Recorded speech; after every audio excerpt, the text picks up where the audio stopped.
ಇನ್ನು ದೇಶ 75ನೇ ಸ್ವಾತಂತ್ರ್ಯೋತ್ಸವದ ಸಂಭ್ರಮದಲ್ಲಿ ಇದ್ದು ಇತ್ತ ಕರಾವಳಿ ಜಿಲ್ಲೆ ದಕ್ಷಿಣ ಕನ್ನಡದಲ್ಲಿ ಹೆಚ್ಚುತ್ತಾ ಇರುವಂತಹ ಕೊರೋನಾ ಪ್ರಕರಣಗಳಿಂದ ಸರಳವಾಗಿ ಆಚರಣೆ ಮಾಡಲಾಯಿತು.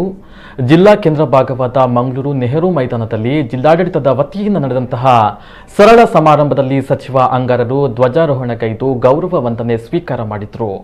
ಈ ಸಂದರ್ಭ ಸ್ವಾತಂತ್ರ್ಯೋತ್ಸವದ ಭಾಷಣ ಮಾಡಿದ ಸಚಿವರು, ದೇಶವಿಂದು ವಿಶ್ವದಲ್ಲೇ ಚಾರಿತ್ರಿಕ ಘಟ್ಟದಲ್ಲಿದೆ. ನಮಗೆ ಸಿಕ್ಕಿದ ಸ್ವಾತಂತ್ರ್ಯಕ್ಕೆ ಅದೆಷ್ಟೋ ಜೀವಗಳು ಬಲಿಯಾಗಿವೆ. ನಮ್ಮ ಹಿರಿಯರು ಅನೇಕ ಕಷ್ಟ ನಷ್ಟಗಳನ್ನು ಅನುಭವಿಸಿದ್ದಾರೆ. ಇದು ಈಗ ಇತಿಹಾಸವಾಗಿದ್ದರೂ ನಾವುಗಳು ಇದನ್ನು ಮರೆಯಬಾರದು ಎಂದರು.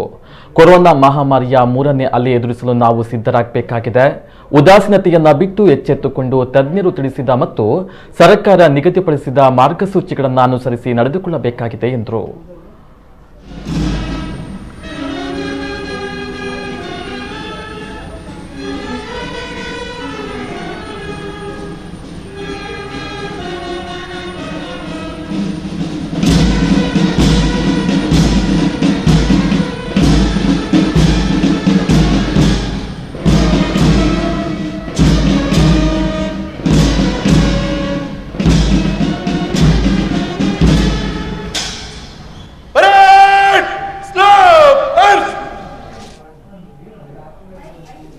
ಸ್ವಾತಂತ್ರ್ಯೋತ್ಸವದ ಈ ಕವಾಯತಿನಲ್ಲಿ ಕೆಎಸ್ಆರ್ಪಿ, ಸಿಎಆರ್ ಮಂಗಳೂರು ನಗರ ಸಿವಿಲ್ ಪೊಲೀಸ್, ಮಂಗಳೂರು ನಗರ ಸಂಚಾರಿ ಪೊಲೀಸ್, ದಕ್ಷಿಣ ಕನ್ನಡ ಜಿಲ್ಲಾ ಪೊಲೀಸ್, ಮಂಗಳೂರು ನಗರ ಮಹಿಳಾ ಪೊಲೀಸ್, ಗೃಹ ರಕ್ಷಕ ದಳ, ಕರ್ನಾಟಕ ರಾಜ್ಯ ಅಗ್ನಿಶಾಮಕ ಮತ್ತು ತುರ್ತು ಸೇವೆಗಳ ತಂಡ ಸೇರಿದಂತೆ ಜಿಲ್ಲೆಯ ಒಟ್ಟು 8 ತುಕಡಿಗಳು ಹಾಗೂ ಕೆಎಸ್ಆರ್ಪಿ, ಡಿಎಆರ್ ದಕ್ಷಿಣ ಕನ್ನಡ,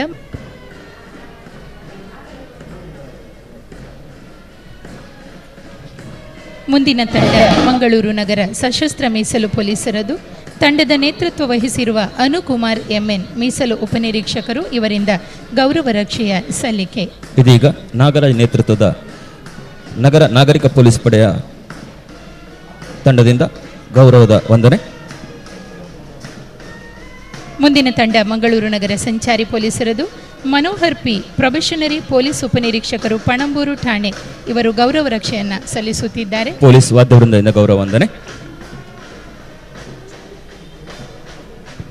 ಕವಾಯತಿನ 3ನೆಯ ತಂಡ ದಕ್ಷಿಣ ಕನ್ನಡ ಜಿಲ್ಲಾ ಪೊಲೀಸರದು. ತಂಡದ ನಾಯಕರಾಗಿರುವ ನಾರಾಯಣ ಕೆ, ಮೀಸಲು ಉಪನಿರೀಕ್ಷಕರು, ಡಿಎಆರ್ ದಕ್ಷಿಣ ಕನ್ನಡ. ಇವರು ವಂದನೆಯನ್ನು ಸಲ್ಲಿಸಿದ್ದಾರೆ. ಮಂಗಳೂರು ನಗರ ಮಹಿಳಾ ಪೊಲೀಸ್ ತಂಡದ ನಾಯಕಿ ಶ್ರೀಮತಿ ಪ್ರತಿಭಾ, ಮಹಿಳಾ ಉಪನಿರೀಕ್ಷಕರು, ಮಂಗಳೂರು ನಗರ. ಇವರಿಂದ ಅತಿಥಿಗಳಿಗೆ ಗೌರವದ ವಂದನೆ. ಮುಂದಿನ ತಂಡ ಗೃಹ ರಕ್ಷಕ ದಳ ಮಂಗಳೂರು. ಇವರದು. ತಂಡದ ನಾಯಕ ಪಿ ವಸಂತಕುಮಾರ್. ಇವರಿಂದ ಗೌರವ ವಂದನೆ.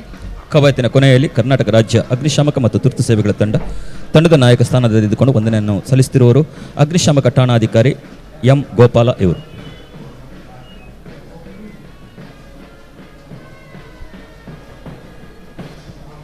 ಕವಾಯತನ್ನು ವೀಕ್ಷಿಸಿದ ಮಾನ್ಯ ಸಚಿವರು ವೇದಿಕೆಯ ಮುಂಭಾಗಕ್ಕೆ ಆಗಮಿಸುತ್ತಿದ್ದಾರೆ.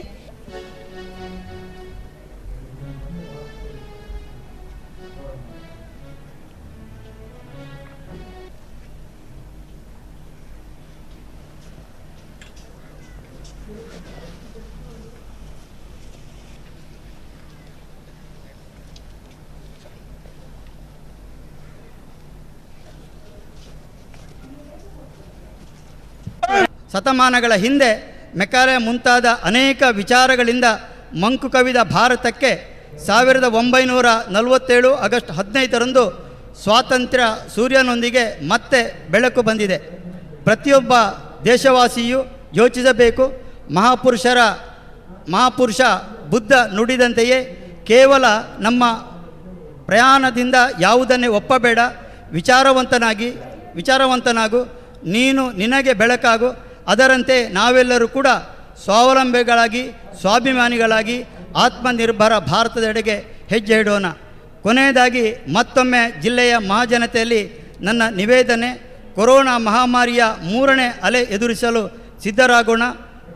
ದುಡುಕು ಉದಾಸೀನ ಬಿಟ್ಟು ಎಚ್ಚೆತ್ತು ತಜ್ಞರು ತಿಳಿಸಿದಂತೆಯೇ, ಸರ್ಕಾರ ನಿಗದಿಪಡಿಸಿದ ನಿಯಮದಂತೆಯೇ ನಡೆದುಕೊಳ್ಳೋಣ.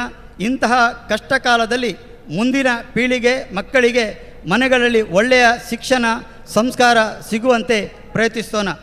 ಅದರ ಜೊತೆಗೆ ಇವತ್ತು ವಿಶೇಷವಾಗಿ ಒಲಿಂಪಿಕ್ ಕ್ರೀಡಾಕೂಟದಲ್ಲಿ ಭಾಗವಹಿಸಿ ವಿಶೇಷವಾಗಿ ಈ ದೇಶಕ್ಕೆ ಗೌರವವನ್ನು ತಂದುಕೊಟ್ಟಂಥ 8 ಜನ ಪಟುಗಳನ್ನು ಈ ಒಂದು ಸಂದರ್ಭದಲ್ಲಿ ಸ್ಮರಿಸ್ತಾ ಅವರಿಗೆ ನಾನು ಶುಭವನ್ನು ಕೋರುತ್ತೇನೆ.